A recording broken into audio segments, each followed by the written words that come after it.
the Mercedes-Benz AMG GLE53 SUV.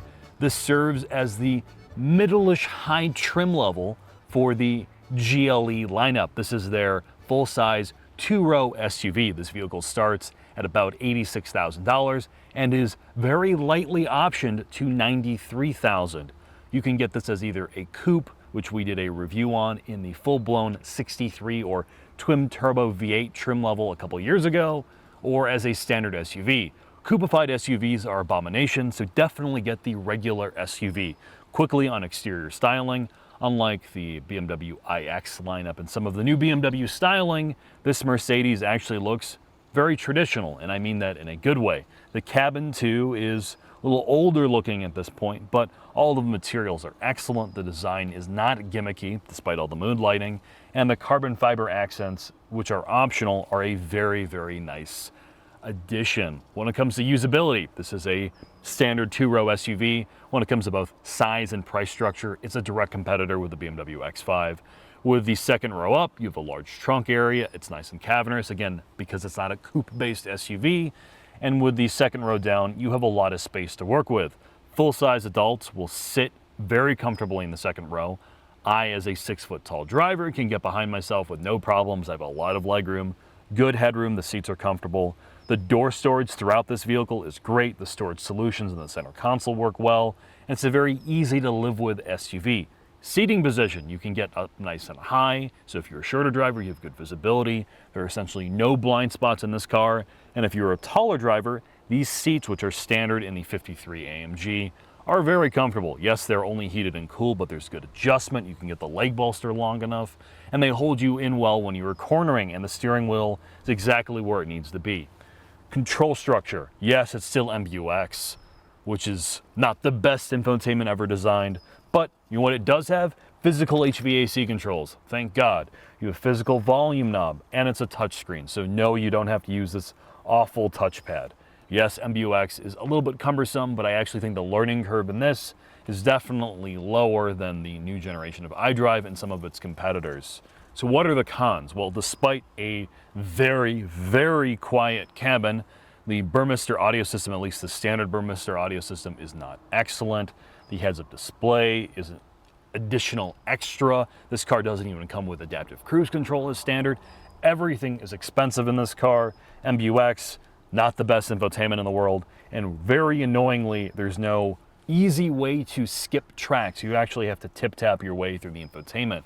So some usability issues in this cabin, but enough of that. Let's head into the shop and put this thing up on the lift.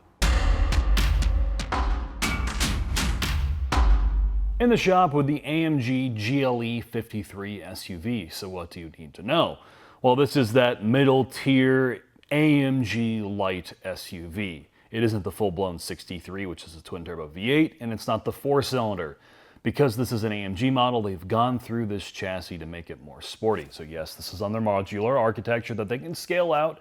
It's multi-link front, multi-link rear. All of the suspension components are aluminum. It has air ride as standard, which has been calibrated to be sportier. It can raise itself when you want to go off-road or lower itself on the highway or for easier ingress or egress. It has standard sway bars, not adaptive bars, and the all-wheel drive system is rear biased, and it gives it a fairly sporting feeling character, and it has an active valved exhaust as standard, which will burble and pop when you ask it to. Drivetrain, this is their 3-liter inline 6, which we've covered in the past. With its integrated electric motor, it's a 48-volt architecture. It allows the electric motor to run the accessories and also act as torque fill. It makes over 100 pounds of torque with the electric motor alone, and like 30 or 20 horsepower. Total system output is over 400 horsepower and slightly over 400 foot-pounds of torque, depending on who you ask. 0 to 60 is in the very high 4s or the very low 5s. It is a fast SUV, and it returns about 20-ish miles per gallon in our combined drive, and it puts power through a 9-speed automatic. With all that though, I think it's time for us to take this for a very quick drive.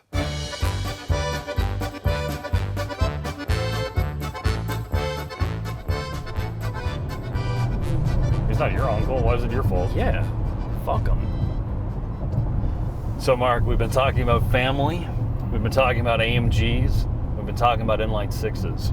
We're in the GLE53 AMG. This bad boy, as tested, is like $93,000. As I mentioned at the beginning of the video, it competes with things like the BMW X5, Q7, and Cayenne. We have been in one of these as a coupe. We've been in one of these with a V8. We've been in basically all the Mercedes SUVs. What are your immediate reactions sitting there? What do you think of the ride and all that other garbage? I'll tell you one thing, I don't remember. I don't remember any of them. Like, why does this thing ride so bad? Because it's got enormous wheels, and this is a weird vehicle because it handles great. I mean, obviously, we're on a straight road sitting in traffic, so I can't show you how this thing can get whipped around, but it handles well, but it rides like ass. I feel like I'm in a Kia, dude, for $40,000. How much did you say this thing is? 93 grand. Oh, but it's got the little screens for the drive modes on the steering wheel. That makes sense. Oh, it makes all the difference, Mark. So you're saying this is an X5 competition? Yes. So what does it do good? Tell me, you spend time with it. What is it doing good for you? It handles well, and it's really quiet, and that's pretty much it. I think, the drivetrain, it doesn't get the best fuel economy. I've been using this as a real car, as someone would, and I've been getting about 18.7 miles per gallon, and this is their 53 model, so it makes a little bit over 400 horsepower. It's really fast. So is this like an AMG, or is this like the AMG like half Nerf This is one? a Nerf AMG. Okay, all right. It does 0 to 60 in like high fours, all right, which is fast. The shift parameters and everything sounds like very crisp. Yeah. The drivetrain is somewhat not charismatic at all, other than the burbles and farts, which are just a total gimmick in a vehicle like this. Who cares? Right. It's very smooth between the electric assist motor and the inline six, and the way the turbocharger kicks in. It does a good job. The 9-speed auto is really smooth. The shifts are crisp. It doesn't do any of the weird like jerkiness of the earlier AMG autos that you and I have driven. Yeah. It just, I don't know, man. Like, I'd rather have either the V6 from Audi or the B58 from BMW, or because this is almost $90,000, you can get the N63 and the non-M X5. You get a V8 in that thing, or you could almost get an SQ8 for this money. That's a pretty or a Cayenne. Yeah. So why, like, if your wife was would this be the model? Would this be the model for him? Well, I mean, or would you just go soft? I mean, like, that's my question. Does this model even have a place in a vehicle like this? Are you gonna rip me through these corners and blow me away with me needing this half-ass AMG? No. Is that what it's still just understeers everywhere? Yeah, just understeers everywhere. Yeah.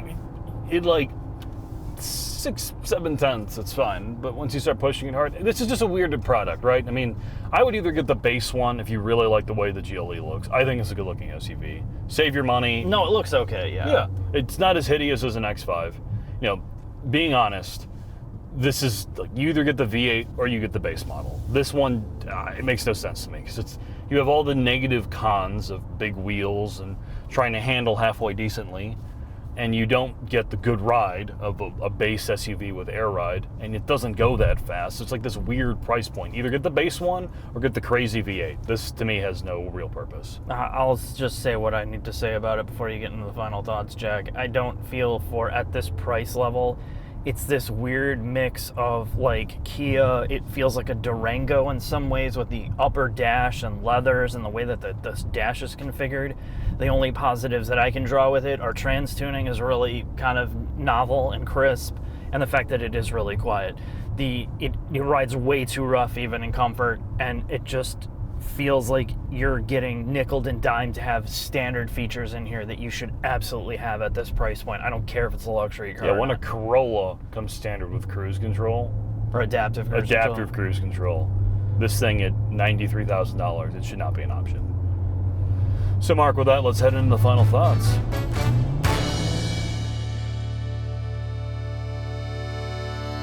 Final thoughts on the AMG GLE53 SUV.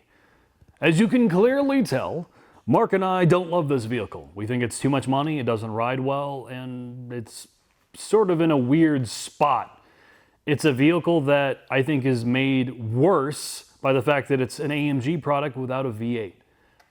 It's also old, and the interior space looks very Dodge Durango-esque. That said, it is exceptionally quiet, and that quietness, I imagine, carries into the cheaper GLE models. And that's what I would buy. I'd either buy the full-blown V8 and go full bullion mode, or buy a less expensive GLE in the $60,000 range.